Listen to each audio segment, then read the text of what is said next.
Hello बच्चों, आज हम 10th क्लास का चैप्टर आनुवांशिकता के बारे में अध्ययन करेंगे। इससे पहले बच्चों आप अपनी अपनी बुक्स निकाल लीजिए। उसके थ्रू आज अपन पढ़ाई करेंगे। हमने आनुवांशिकी शब्दावली का अध्ययन करा। आज हम मेंडल के वंशागति के नियम के बारे में अध्ययन करेंगे। बच्चों, मेंडल ने उद्यान मटर पर संकरण प्रयोग के द्वारा कुछ महत्वपूर्ण नियमों का प्रतिपादन किया। मेंडल के वंशागति या आनुवांशिकता के नियम कहलाए जाते हैं।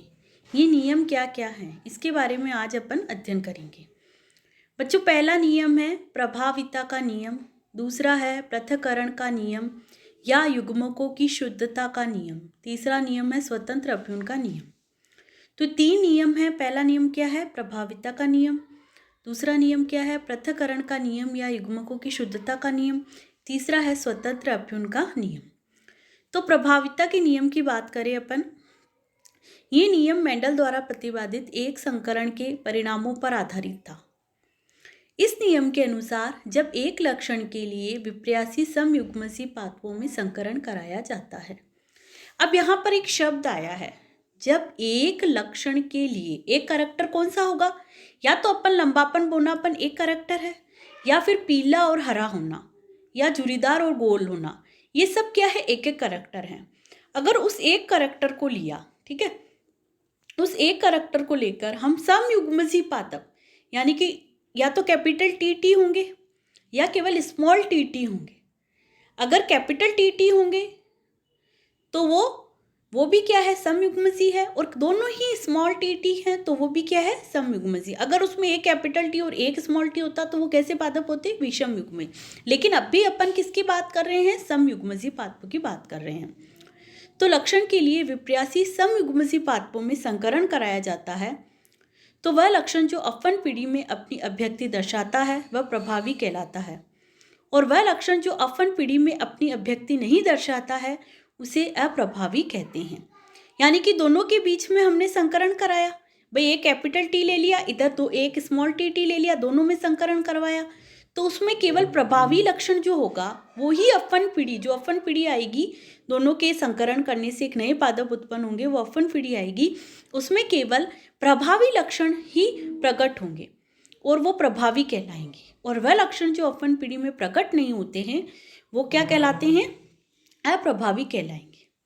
एग्जाम्पल देखें अब अपन कि एक शुद्ध या समयुग्मसी लंबे पौधे को शुद्ध या समयुग्मसी बोने पौधे से संकरण कराया जाता है तो अफन पीढ़ी में सभी पौधे लंबे प्राप्त होते हैं। कोई लंबे पौधे लिए अपन ने कैपिटल टी और एक बोने पौधे लिए स्मॉल टी, उनमें एक कैपिटल टी में एक टी ले लिया, स्मॉल टी में एक टी ले लिया और दोनों के अंदर संकरण कराया तो अफन पीढ़ी में केवल लंबे पादप ही उत्पन्न हुए। तो ये कहलाता है प्रभाविता का नियम।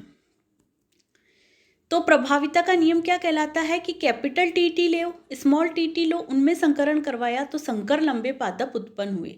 यानी कि जो पौधे हैं वो हुए तो लंबे, लेकिन कैसे थे? विषम युग्मसी थे, समयुग्मसी नहीं थे। यानी कि एक उसमें कैपिटल टी था और एक स्मॉल टी था। दूसरा नियम अपन पढ़ते हैं पृथक्करण का नियम या युग्मकों की शुद्धता का नियम। ये नियम भी मेंडल के एकल संकरण के परिणामों पर आधारित था। इस नियम के अनुसार अफन पीढ़ी के संकर या विषम युग्मसी से युग्मक बनते समय दोनों एलील एक दूसरे से पृथक होकर अलग अलग युग्मकों में चले जाते हैं। इसे ही पृथक्करण का नियम या विसंयोजन का नियम कहते हैं। ये नियम क्या कहता है कि इस नियम भी मेंडल के एकल संकरण के परिणामों पर आधारित थे। इस नियम के अनुसार अफन पीढ़ी के जो पादप हमको प्राप्त हुए विषम युग्मसी, मैंने क्या कहा था कि कैपिटल टी और स्मॉल टी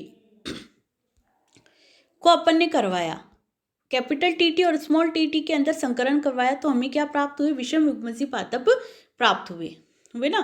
अब अपन उस विषम युग्मसी पादप प्राप्त हुए तो उसके अंदर हमने क्या कहा कि जैसे ये कैपिटल टी है, ये क्या है? समयुग्मसी, ठीक है। लेकिन अगर इसके अंदर मैं ये बात करूं कि ये मैंने हटा दिया, ये हटा दिया, इसकी जगह पर ये कैपिटल टी मैंने हटा दिया और इसकी जगह पर मैंने ठीक है, स्मॉल टी ले लिया, तो ये कैसे हो गया, विषम युग्मजी पादप हो गया। क्या हो गया, विषम युग्मजी।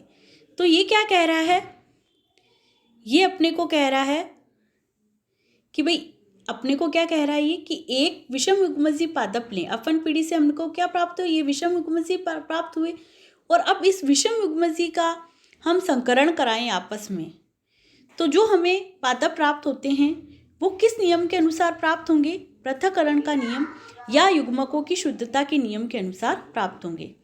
इस नियम भी मेंडल के एकर संकरण के परिणामों पर आधारित था।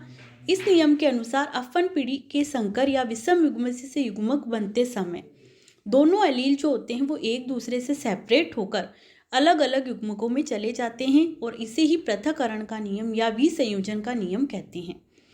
इसमें क्या होता है कि प्रत्येक गैमीट यानी युग्मक में एक लक्षण के लिए एक युग्म विकल्पी पाया जाता है, अतः इसे युग्मकों की शुद्धता का नियम भी कहा जाता है। कि जब जैसे ही अपन विषम युग्मजी पादपों के अंदर संकरण करवाए जाएंगे तो अपना पहला नियम क्या था कि प्रभावी लक्षण ही प्रकट होंगे, लेकिन अगर दो विषम युग्मजी पादपों के अंदर संकरण करवाया जाए तो प्रभावी भी प्रकट होंगे और अप्रभावी भी प्रकट होंगे, शुद्ध भी प्रकट होंगे।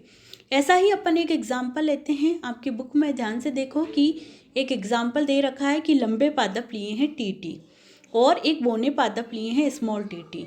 जो लंबे पादप कैपिटल टी हैं वो समयुग्मजी हैं, जबकि बौने जो हैं वो भी समयुग्मजी हैं। दोनों में संकरण करवाया तो अफन पीढ़ी में केवल प्रभावी प्रकट हुई, यानी कि कैपिटल टी और स्मॉल टी।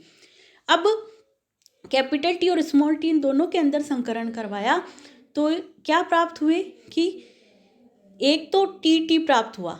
अब इसको करते कैसे हैं वो मैं आपको बताती हूँ।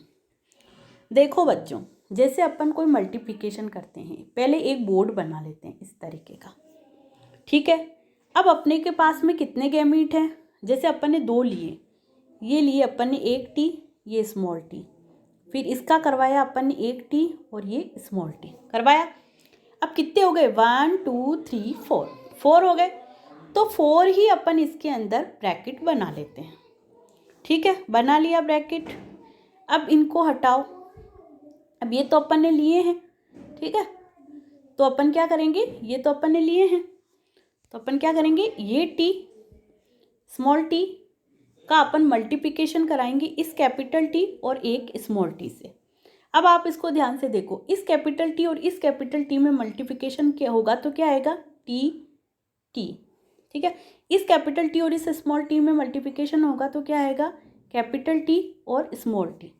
इस कैपिटल टी और इस स्मॉल टी में मल्टीप्लिकेशन होगा तो कैपिटल टी और स्मॉल टी, और इस टी में होगा तो स्मॉल टी। यानी कि हमको क्या प्राप्त हुआ, दो कैपिटल टी, ठीक, एक जिसमें दो कैपिटल टी पहले में, दूसरे में एक कैपिटल टी और एक स्मॉल टी, तीसरे में एक कैपिटल टी और एक स्मॉल टी, चौथे में दो स्मॉल टी, ठीक है। तो ये रेशो अपन को प्राप्त हुए। अब इस रेशो को ध्यान से देखते हैं अपन कि भाई इसके अंदर अपने को कितना प्राप्त हुआ। अब इसमें देखो कि एक जैसे कौन कौन से हैं, कैपिटल टी कितनी बार आ रखा, एक बार आ रखा, तो अपन क्या करेंगे, यहाँ पे एक लिखेंगे। स्मॉल टी, कैपिटल टी और स्मॉल टी, कैपिटल टी और स्मॉल टी कितनी बार आ रखा, दो बार, तो दो लिखेंगे। और स्मॉल टी कितनी बार आ रखा, तो अपन क्या लिखेंगे, एक।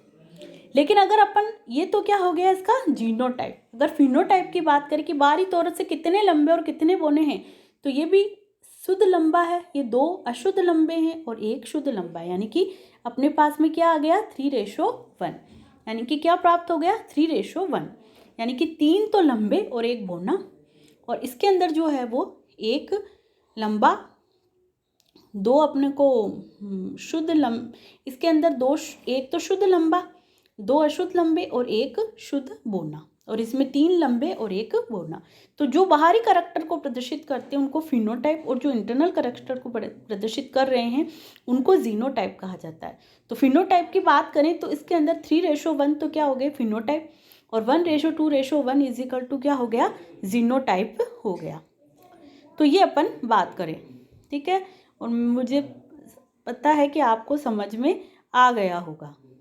फिर भी अगर आपको समझ में नहीं आया तो आप मुझे मैसेज कर सकते हैं कि मैडम एक बार और बोर्ड पर भी समझा दीजिए, तो मैं अगली वीडियो में आपको बोर्ड पर इसको एक बार और, वैसे भी मैं इसको क्लियर करूँगी, ठीक है, तो मुझे लग रहा है ये आपको समझ में आ गया होगा। ठीक है, अब आगे पढ़ते हैं।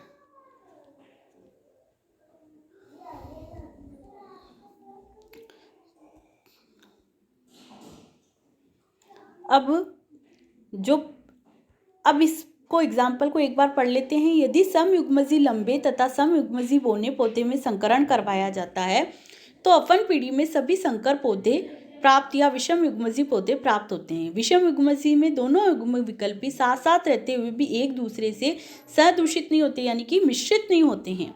युग्मक बनते समय दोनों युग्म विकल्पी एक दूसरे से पृथक होकर अलग अलग युग्मकों में पहुंच जाते हैं, जिस कारण अफ्टू पीढ़ी में बोनेपन का लक्षण फिर से प्रकट हो जाता है।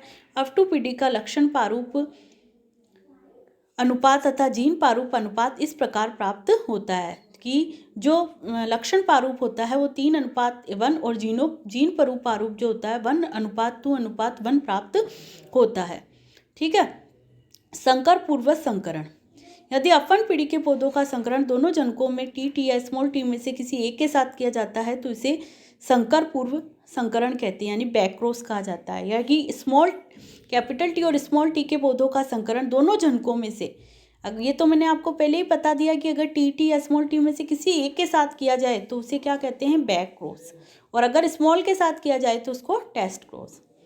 ठीक है, इसी प्रकार के संकरण में अपन पीढ़ी के पादप का संकरण अपने प्रभावी जनक कैपिटल टी से कराया जाता है तो इस संकरण से प्राप्त संतति में सभी पौधे लंबे प्राप्त होते हैं, जिसमें 50% पौधे जो होते हैं समयुग्मजी लंबे और 50% जो कैसे प्राप्त होते हैं, विषम युग्मजी संकरण प्राप्त होते हैं। यह आपके सामने आ गया कि अगर हम कैपिटल टी और स्मॉल टी का संकरण केवल एक से साथ करवाएं टी तो पौधे कैसे प्राप्त होंगे, लंबे ही प्राप्त होंगे।